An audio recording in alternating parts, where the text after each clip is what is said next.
Si Nora Honor ay isang Filipina actress, film producer at recording artist na may net worth na $20 million.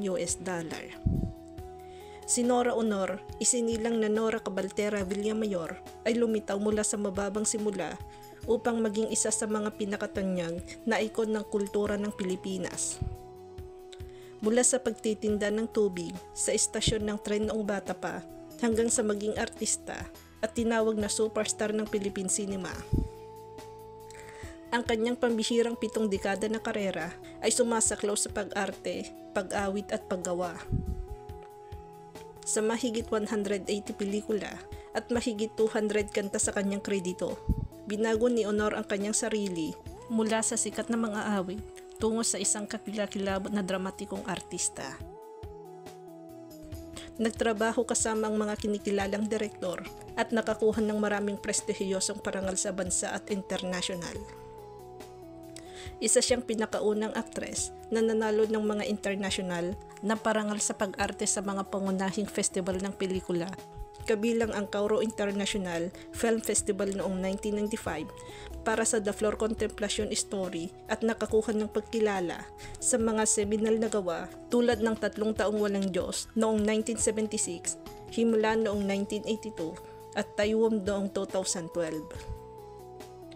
Sa kabila ng mga kontrobersya sa buong karera niya, si Honor ay hinirang na National Artist for Film and Broadcast Arts noong 2022, ang pinakamataas na karangalan ng Pilipinas para sa mga aktres na nagpapatibay sa kanyang legacy bilang isa sa mga pinakamaimpluwensyang tao sa kasaysayan ng kultura ng Pilipinas bago siya namatay noong April 16, 2025 sa edad na 71.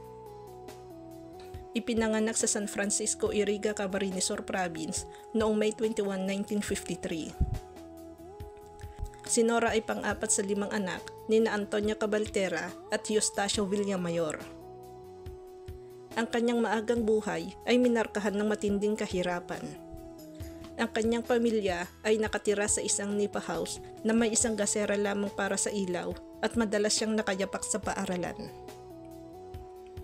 Sa edad na 5, nagtitinda na siya ng tubig sa lokal na istasyon ng tren para tumulong sa pagsuporta sa kanyang pamilya.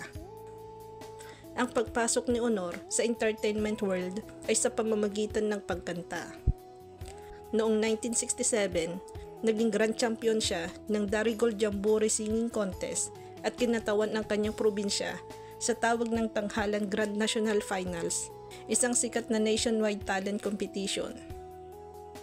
Ang tagumpay na ito ang naglunsad ng kanyang singing career na naging stepping stone niya sa pag-arte. Nagsimula siyang gumawa ng mga pelikula at ipinari sa screen kasama si Terso Cruz III bilang Guy and Pip. Naging isa sila sa pinakasikat na love team sa kasaysayan ng sinihan sa Pilipinas na pinagbibidahan ng maraming musika at romantikong pelikula at umaakit sa mga kabataang manonood sa huling bahagi ng 1960s at unang bahagi ng 1970s. Habang nagsimula si Honor sa youth-oriented ng mga pelikula, kalaunan ay binago niya ang sarili bilang isang seryosong dramatikong artista. Ang ebolusyon na ito ay minarkahan siya bilang isang kumikilos na heavyweight sa industriya na humahawak sa mga mapanghamong tungkulin na nagpapakita ng kanyang pambihirang saklaw at lalim. Sa kabuuan ng kanyang karera na sumasaklaw sa higit sa 45 years, lumabas si Honor sa mahigit 170 pelikula sa iba't ibang genre. Hawak niya ang katangi-tanging nag-iisang artista sa kanyang henerasyon na idinirect ng 4 na pambansang alagad ng sining para sa pelikula sina Gerardo de Leon, Lamberto Avellana, Lino Broca at Ismael Bernal. Ang kanyang pambihirang tagumpay bilang isang seryosong aktres ay dumating sa mga pagtatanghal sa mga kritikal na kinikilalang pelikula tulad ng 3 Taong Walang Diyos noong 1976 kung saan nanalo siya ng kanyang unang Best Actress Awards mula sa Gawad Urian at FAMAS. Kabilang sa iba pang makabuluhang akda, ang Bona noong 1980, Himala noong 1982, Bulaklak sa City Jail noong 1984, at The Flor Contemplation Story noong 1995. Si Nora Honor ang kauna-unahang Filipino na nanalo ng International Acting Award sa isang major film festival nang maiuwi niya ang premyong Best Actress sa 1995 Cairo International Film Festival para sa The Floor Contemplation Story. Ang kanyang mga international na parangal ay nagpatuloy sa mga parangal na Best Actress para sa Taiwan noong 2012 sa parehong Asian Film Awards at Asian Pacific Screen Awards. Nakatanggap siya ng mga nominasyon mula sa mga prestihiyosong festival kabilang ang Berlin International Film Festival noong 1983 at marami pang ibang international na kompetisyon. Kinilala ng Hollywood Reporter ang kanyang katayuan sa industriya sa pamamagitan ng pagtawag sa kanya sa The Grand Dame of Philippine Cinema para sa kanyang pagganap sa pelikulang Tacloba. Higit pa sa pag-arte, nagkaroon ng prolific music career si Honor. Naglabas siya ng higit sa 360 singles at nag-record ng mahigit 200 kanta at 50 album.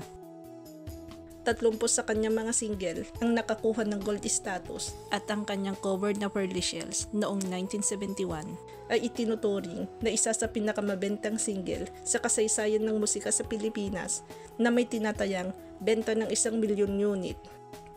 Sa telebisyon, si Honor ay nagbida sa show na tumakbo ng mahigit 2 dekada kaya naging kabit siya sa mga Filipino household. Nasakop din niya ang entablado. Gumaganap sa 2 pangunahing production ng Philippine Educational Theater Association. Si Nora Honor ay isa ring endorser na ginamit ang kanyang napakalaking kasikatan para mag-promote ng malawak na hanin ng mga produkto. Noong 2022, hinirang si Honor bilang National Artist for Film and Broadcast Arts, ang pinakamataas na karangalan ng bansa para sa mga aktres. Sa buong karera niya, nakatanggap si Honor ng maraming prestihiyosong parangal, kabilang ang Lifetime Achievement Award mula sa Film Academy of the Philippines noong 1994. Siya ang pinakabatang nakatanggap ng espesyal na parangal na ito, ang Gawad Plaridel mula sa University of the Philippines, College of Mass Communication noong 2014, at ang Lifetime Achievement Award mula sa Asian International Film Festival and Awards noong 2015. Noong 2023, mas nakilala ang kanyang epekto sa kultura nang ang isang bagong species ng begonia ay pinangalan ng Nora Honor bilang parangal sa kanya. Ikinasal si Honor sa aktor na si Christopher De Leon mula 1975 hanggang 1996. Nagkaroon sila ng anak at nagampon ng 4, sina Lotlot, Batet, Kiko at Kenneth De Leon. Noong 2010, nakaranas si Honor ng pagkabigo nang masira ang kanyang vocal cords ng isang botched cosmetic surgery sa Japan na nagresulta sa pagkaparalisa ng kanyang kaliwang vocal cord. Tinapos nito ang kanyang karera sa pag-awit kahit na nagpatuloy siya sa pag-arte. Namatay si Nora Honor noong April 16 sa edad na 71. Inanunsyo ng kanyang anak na si Lotlot De Leon ang kanyang pagpanaw sa social media at sinabing na antig ng kanyang ina ang mga henerasyon sa kanyang walang kapares na talento, kagandahang loob at hilig para sa sining.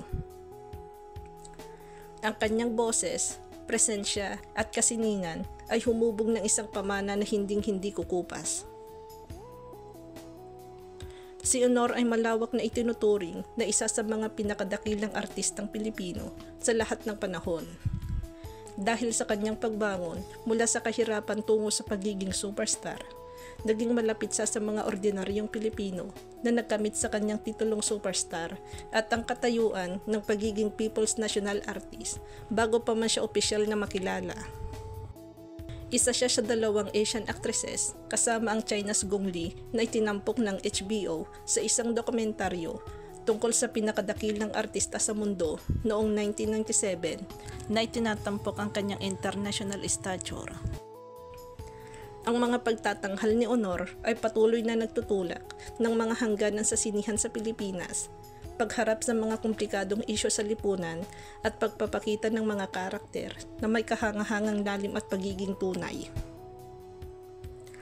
Ang kanyang kakayahang maghatid na makapangyarihang mga damdamin sa pamamagitan ng banayad ng mga ekspresyon at kilos at nagtatag ng mga bagong pamantayan sa pag-arte sa pelikulang Pilipino.